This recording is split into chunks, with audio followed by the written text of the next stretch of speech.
groups. So I'll just start with our AllPSMs file.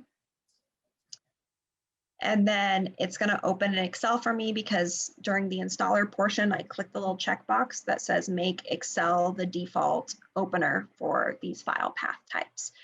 If you don't do that, then you can just drag and drop that file into an open Excel document and it will bring it up. You can also open it in like Notepad, but it's much prettier to have it put in all columns, and then you get all the filtering capabilities of Excel.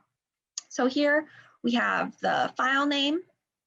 We have the scan number for each PSM, its retention time, number of experimental peaks observed in that spectra, the ion current for that specific spectra, precursor scan number, charge,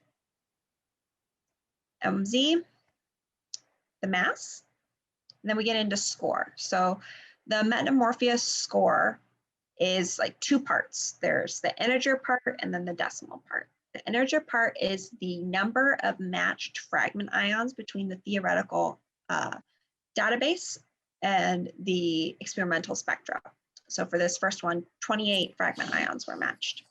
The decimal portion is the percent of the total ion current that is occupied by the peaks that we've identified.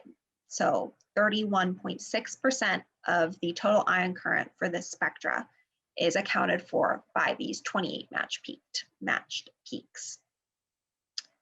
Delta score is the difference between, for each PSM, the top scoring match and its next best option. So high delta score is good, meaning that there's high confidence in what we have. So the next best score would have had like 5 matched ions, where this has 28. Notch, which is for if this was going to be like modified. We have our base sequence, which is just the amino acid sequence itself. Full sequence will contain any post-translational modifications. So here, the next one down has an artifact that we discovered with GPTMD. And so that's annotated in the full sequence. The essential sequence is a like pared down version of the full sequence that's more curated.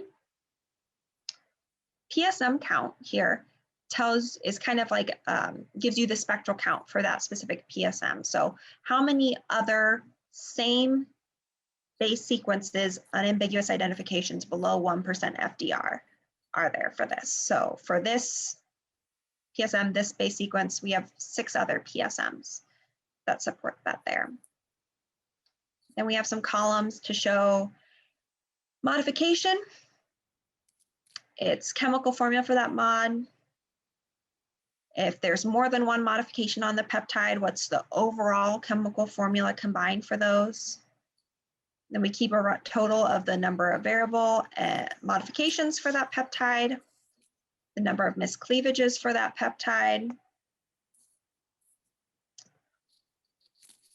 We give you the monoisotopic mass, its mass difference between theoretical and experimental, in Daltons and ppm, protein accession, name, gene name, organism. If you use a Spritz database, which is another tool that came out of our group, which creates sample-specific databases using RNA sequencing information, this will let you know if the PSM or peptide that you identified has an identified sequence variation within it, or a splice site. Tells you if it's a contaminant, if it's a decoy, if it is like a full, so it's like if you allow, like if you do like a semi-triptych search, it will tell you if it's like a full triptych or a semi-triptych peptide. Start and end residues in the protein, the previous amino acid, the next amino acid. Then this is another way to filter target decoys contaminants. All of the matched ions that we have. So say like, oh, look, we found the B1 ion in charge 1 state, the B2, B4, so on and so forth. Gives you the mass for those. Also will let you know if there's any like neutral losses. The match for the mass difference for each of the mass ions. In ppm and Dalton, the intensities for each of the matched ions. and then the count. So here, right, like I told you, there was 28 because the first the integer of the Metamorphis score. Well, here's another way. It's 28 just listed out here. Normalized spectral angle, locus scores. Okay. Here is where we get into calculating target decoy for FDR. So we have our cumulative target, cumulative decoy, and then Q value for each PSM. So you can do your global cutoff. And then there's cumulative target notch, which allows you to have the FDR specific to the modifications that are discovered. Cumulative decoy notch, Q value notch, and then the PEP value that we can calculate. So all these column headers are the same between the PSM and the peptides file.